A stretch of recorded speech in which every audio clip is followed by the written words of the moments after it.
Hey, good morning, everybody.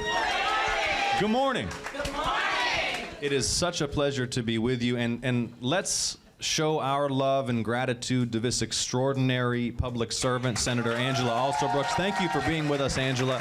Thank you so much for your support. We sit right next to each other on the Senate floor. And so together we get up to good trouble. And I am really looking forward to this conversation, deeply grateful to you all for being here. And I see too many very important people, civic leaders, elected leaders, for me to honor and recognize you all individually. So I will stand on protocol that we've established together for years, if you'll accept that, and know that this is family. I also see some new faces, and I'm deeply grateful for the new folks who are here to join this team. And we're going to have a conversation, so I won't say too much at the top, except I want to say this. I do not take for granted or feel entitled to your support. I do not take for granted or feel entitled to this Senate seat. This Senate seat does not belong to me. This Senate seat belongs to the people of the great state of Georgia. And as we have this conversation here today, I just want us to ground ourselves in a couple of facts about the time that we live in.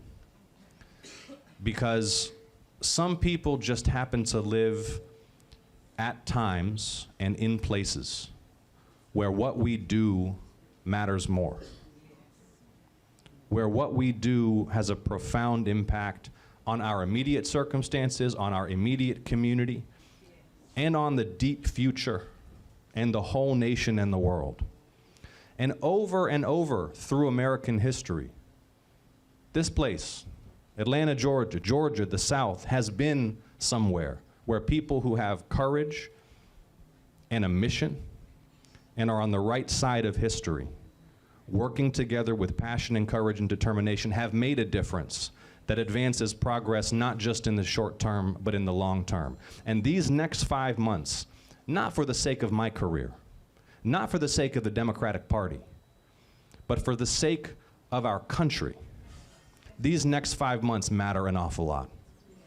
So I hope that you leave this event feeling informed, motivated, passionate, and inspired to stay involved and to deepen your engagement and to get everybody we know involved in this effort to win and to win decisively.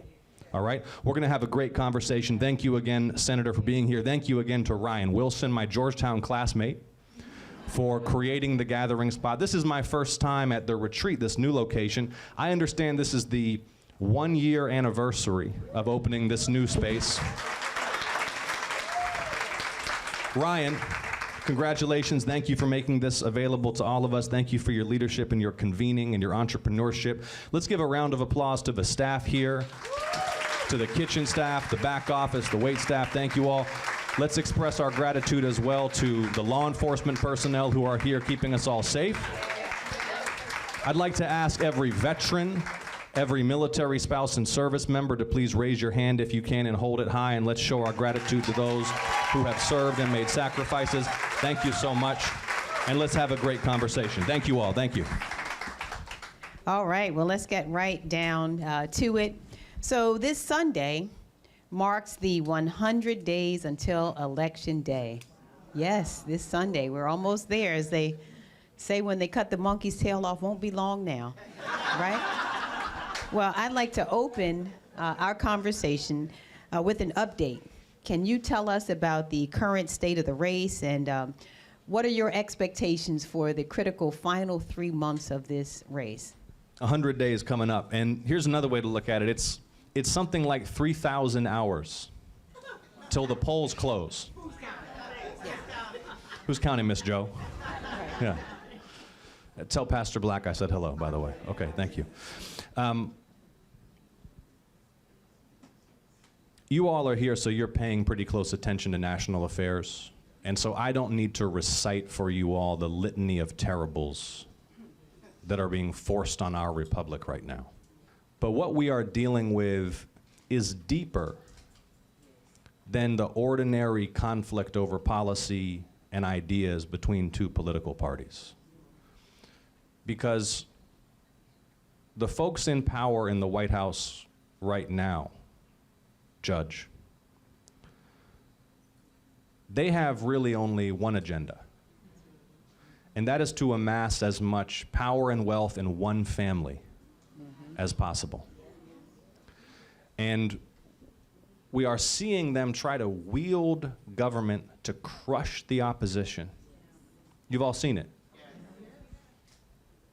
Before I ever ran for office, before I got involved in public life, as you know, Angela, I led a team that investigated and exposed war crimes and human rights abuses and official corruption and organized crime for international news media, and we helped courageous journalists to smuggle the truth out of repressive societies with authoritarian governments. And more, the United States under Donald Trump reminds me of those places. You all heard of Senator Mark Kelly, our colleague Mark Kelly? Yeah. So this man is a decorated combat veteran, naval aviator, astronaut, space shuttle commander, United States senator.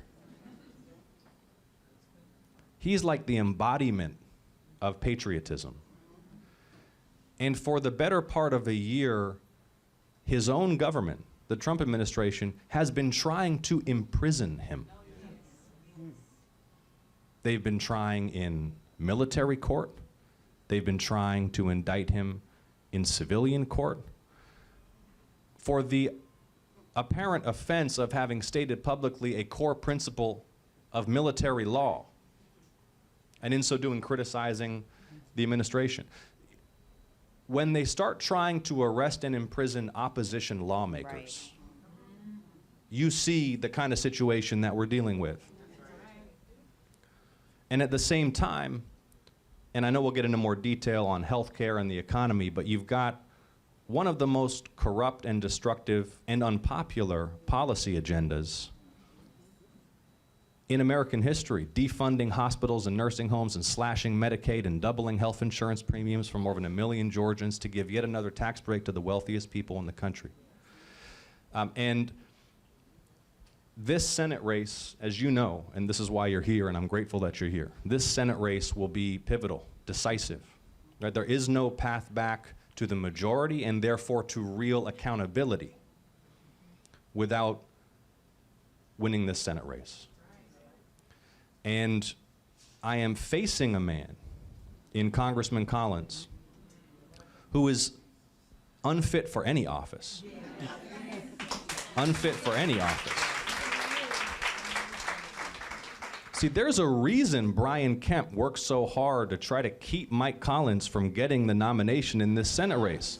And it's because even among Georgia Republicans, Mike Collins is known as a man of low integrity and poor character. This man is a known bigot and anti-Semite.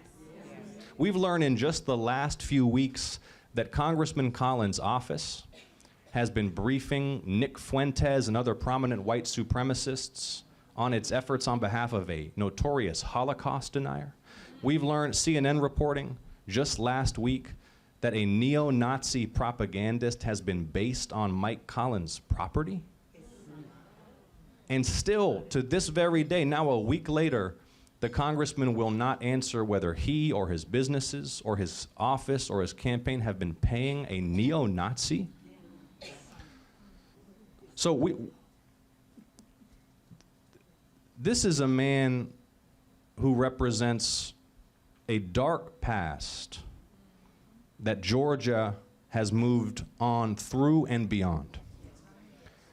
And what we have the opportunity to do this fall is to not just end Congressman Collins' political career, but to rebuke these presidential abuses so decisively that we don't just restore checks and balances for the next few years, we send a message so that no president in either party will try anything like this again for centuries. For centuries.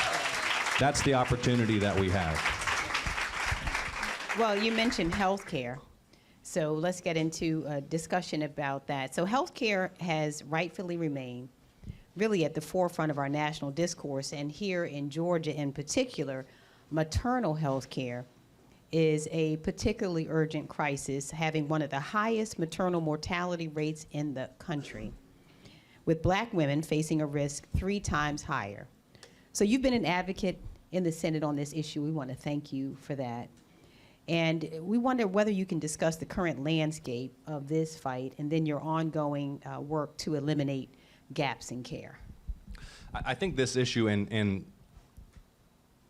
what we all know as Georgians is that we're living through a healthcare emergency in the state of Georgia. And it's an emergency that our so-called leaders at the state level try to dress up as normal. They try to numb us. They try to numb us to the suffering and death that result from their decisions and their poor leadership. Angela, if you are born today in the state of Georgia, your life expectancy is less than if you were born today in Lebanon, a country that's been in a state of intermittent civil war for decades. Now think about this. Lebanon's national economy is 40 times smaller than Georgia's state economy. Y'all follow me? But they live longer than we do. Half of our counties, as you all know, have no OBGYN. We've lost in Georgia 21 hospitals in 20 years. We have among the lowest newborn weights at birth in the country. We have one of the worst shortages of mental health care providers in the country. And none of this is necessary. This isn't just the way things are. This is a choice that our governor and Republicans in our state legislature have made. They have chosen not to expand Medicaid. They have chosen to leave people without health coverage. They've chosen to deprive our hospitals and our clinics and our nursing homes of resources. Marian Wright Edelman said, "We don't have a money problem, we have a profound values and priorities problem." That is what is afflicting us here in Georgia. I see some amazing Democratic leaders in our state legislature here. Please raise your hand, our state legislators. Thank you so much. And these are public servants who have been fighting tirelessly for years now to expand Medicaid in Georgia. And I'll tell you what, when we win big this fall, and when we elect a Medicaid expanding Governor Bottoms, we will have the power to expand Medicaid in Georgia. It makes a difference who represents us. Let me just draw the contrast for you. When you all sent me and Raphael Warnock to the Senate, we stood up to the drug companies and we passed a law that capped the cost of insulin for seniors on Medicare at $35 a month. We capped out-of-pocket costs for prescriptions for seniors in Georgia and across the country. Raphael and I have done everything we can to surge resources to clinics and hospitals across Georgia, new MRIs, new mobile mammography services, upgraded emergency rooms, upgraded clinics. Here's the contrast. Donald Trump and Mike Collins passed the largest Medicaid cut in American history, when 50% of all births in Georgia are covered by Medicaid. 40% of all kids in Georgia are covered by Medicaid. And listen to this, 70% of Georgia seniors in nursing homes are covered by Medicaid. Then they attacked the Affordable Care Act. And just as we warned, more than 1 million Georgians have seen their health insurance premiums double in the middle of a cost of living crisis.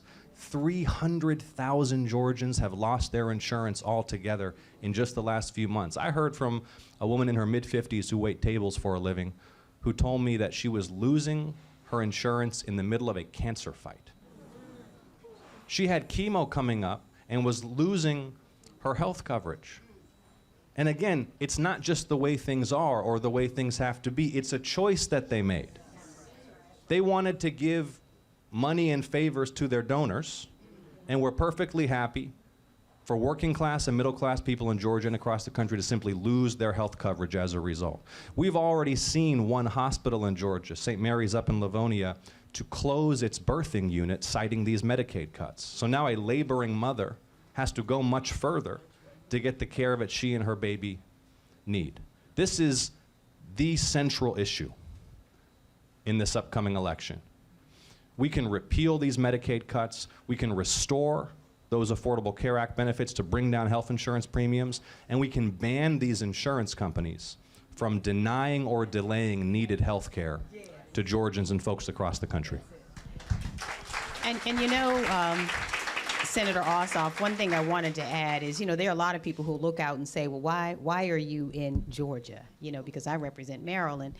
And the truth is that I think one of the messages that we're going to have to send in these elections is to get back to a time where we're in each other's neighbors. That's right. That it means that we care not geographically, that is not what binds us, it is a moral connection that we have as neighbors, that we truly should care whether women in Georgia have the health care they need, or whether our families in Georgia, or whether Maryland, Alabama, and all across our country. And I can't wait to re-elect you to make sure that we are winning majorities in the Senate and in the House. There are a couple of issues that we've got to get past. One is an issue that I have worked on regarding uterine fibroids. This is an issue that affects close to 80% of all American women by their 50th birthday. It is a debilitating, painful condition, often leads also to infertility. And it is one that women have been told to normalize, that pain that it just hurts to be a woman. It is, in fact, something that I don't want to pass on to my daughter, which is why I have filed the Unfit legislation to increase federal funding to research something that, by the way, although uterine fibroids, we think about endometriosis, we think about all of these conditions that really do not only affect women physically, but economically, those who have to miss time from work. But it affects, again, 80% of all women, but we only assign 0.03% of all federal research dollars go to a condition that affects 80% of all American women by their 50th birthday. I know that that is true as well here in Georgia. We think about heart disease, the leading killer of women, not only in a place like Maryland, it's also the leading killer, I'm sure here in Georgia, it's all across the country. So these are issues that we're going to have to continue to fight to make sure that we are also giving specific attention to these conditions, diseases. I want to know, for example, why 2/3 of all Alzheimer's patients are women. I think that's something that we ought to research and we ought to assign dollars for. So I'll look forward to working with you when we gain the majority and when sense and sensibility returns, when we believe in science again and medicine, that we're able to fight some of these battles as well together. And in fact, I should mention that Lupita Nyong'o is going to be here in Georgia tomorrow, that she's helping to lead the fight regarding fibroids. So now I want to ask you another question regarding economic really inequality. Recent research indicates that since the start of Trump's second term, Black women have experienced disproportionately high rates of job loss due to the president's harmful economic policies. Let's talk about what we are doing to close this gap and ensure economic equity. I have to tell you how harmful and how hurtful it was to learn that over 300,000 Black women lost their jobs last year between February and July alone. And it was done in silence. And so I wonder, you know, if you can talk a bit about closing the gap and this economic inequality that we are seeing across our country. Well, look, they made their intentions clear from the start by attacking and trying to defund any federal program whose purpose was to make American prosperity inclusive. Yeah. Mm-hmm. I mean, here we are in Atlanta where Maynard Jackson had the vision to understand that by giving Black Georgians a seat at the table, he could make this state's economy an engine for the creation of generational Black wealth and support Black business ownership and entrepreneurship, opening up opportunities to contracting that had been denied and denied and denied by the same old patronage networks that have been in power here for decades and decades. That's one of the things the Trump administration has attacked head on. For example, right here at the airport, you've all seen it. They've been going after Black-owned businesses at the airport. I don't know if you all saw what they did down in Thomasville, Georgia, But we passed a law that created an opportunity for Thomasville, which is a majority black city in South Georgia, to apply for some federal grants. And Thomasville won. And this is a big deal for a small rural city that hadn't gotten much love from the federal government. They won a federal grant to help build a new health clinic and to help upgrade their water and sewer infrastructure. And this was the biggest news in the city. They were going to get down to work. They were going to help open this new health facility. Trump administration comes in, cancels the grant. Yep. And the head of the EPA who canceled it, he was testifying before a committee I sit on. And I was pressing him. I said, Administrator, this was a huge win that was celebrated in Thomasville. It's a new health clinic. It's upgrades to water and sewer infrastructure. Why did you cancel this grant? Here's the code he used. He said, well, they decided it didn't align with the administration's priorities. And then we dug a little bit deeper and we found out what that meant. It was because in the grant, the word equity had appeared. So they're doing it in plain sight. And so it's no surprise who is bearing the brunt of the economic pain, the broad, across-the-board economic pain that's resulting from their mismanagement and incompetence. This is the cruelest and most arrogant group of people who have ever ascended to high office in modern American history, but their cruelty and their arrogance are matched by their incompetence. Okay?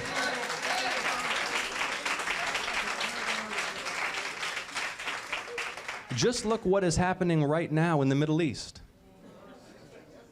Did you all see this week Pete Hegseth in front of that committee? Did you all see that?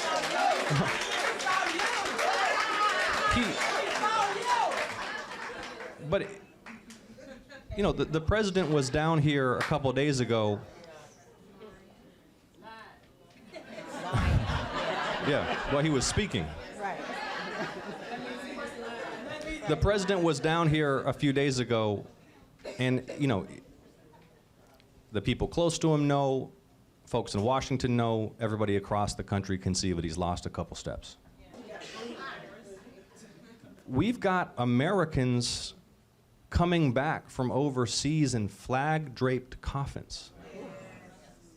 In the last 2 weeks, nearly 100 wounded in action, at least 4 killed in action, in a war that they lied us into. They told us there was an imminent nuclear threat. A year after they told us they'd obliterated the threat. They told us in the second week they'd already destroyed the enemy. They told us over and over and over again that they'd won, that they were about to win. They've changed the objectives. They keep telling us it's going to last just a couple more days, just a couple more weeks. And all of this incompetence is costing lives, and it's costing families across the country economically who are dealing with these out-of-control tariffs, who are dealing with gas prices. Just think about this. In the last couple of months here in America, rent, groceries, health care, and a meal out at a restaurant all hit their all-time highs in American history. And to your question, here is what I'm going to continue to do. I'm going to make sure that communities here in Georgia who have been excluded for just about ever have a seat at the table. Have a seat at the table. And that's what I've been doing. And we've been making sure that when we write the federal budget, that those who have been denied opportunity have access and opportunity to federal resources, whether it's workforce development, infrastructure, public health, upgrades to hospitals and clinics. That's the work I'll continue to do to make sure that every community in Georgia has the opportunity to thrive and to create wealth. Thank you. All right, well, they tell me that I'm getting the signal over here. I got one more question, so let's end it here. You know, I want to pivot to the ongoing attack on voting rights that we have seen from the president. Last week, Trump laid the groundwork, we believe, to take over elections to avoid accountability for the impact of the policies that you just discussed. And, you know, as you mentioned, he was unfortunately here in Georgia 2 days ago, as one of the persons here said, lying. Now, I want to know, what do you make of the attacks? And how can we push back on his efforts to undermine Georgians' voting rights? Well, I think that they are building a wave of defiance and determination across our state. I think that they are making a huge mistake. I think that come this fall, Congressman Lewis will look down from on high and he will hear the sound of feet marching to the polls in unprecedented numbers, and he will say, "Job well done" to all of us for not being deterred or intimidated, because they want you to feel like it's futile. They want you to feel like the fix is in. They want you to feel like you don't have the power that you do have. Our power as Georgians is right there just waiting for us to pick it up.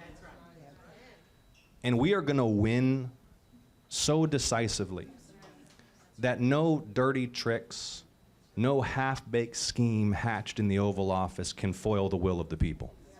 Let's be clear that there is one person who tried to commit election fraud in Georgia in 2020 and 2021, and it was Donald Trump when he called up Brad Raffensperger and demanded that our Secretary of State, quote, find him 11,780 votes, the exact number of votes he needed to win in a state that he had lost. So he is making his intentions very clear, but it's up to all of us to, instead of being deterred, to be determined, and to do everything we can over these next 5 months to send an absolutely unmistakable message about what Georgia stands for. Y'all ready to do that? Well, I want to first of all say thank you so much. What an incredible, these super bad women who have come out today. We are so grateful to all of you. Want to also, again, say thank you so much to Ryan Wilson and the gathering spot here, the retreat, for hosting us, and to Senator Ossoff. We've got your back. Well, and thank you. we are looking forward to sending, I heard them say there was a tsunami that flowed through here during the primary of people coming out to vote, and they haven't seen anything yet. So I want to, again, encourage everyone here to make sure that we are contacting who? Lottie Dottie and everybody, and letting them know that we expect to see them. We have due business to tend to in this election cycle, and that we're going to show up in numbers they have not yet seen before. So thank you so much. And we're grateful to you, Angela, and you are looking right here at the most powerful team in Georgia. This is the group of people who picked me up and picked Raphael up, and you carried us on your shoulders to victory. And let's give it up for Senator Also Brooks. Thank you so much for your leadership. Thank you all. Thanks so much. Thank you, guys.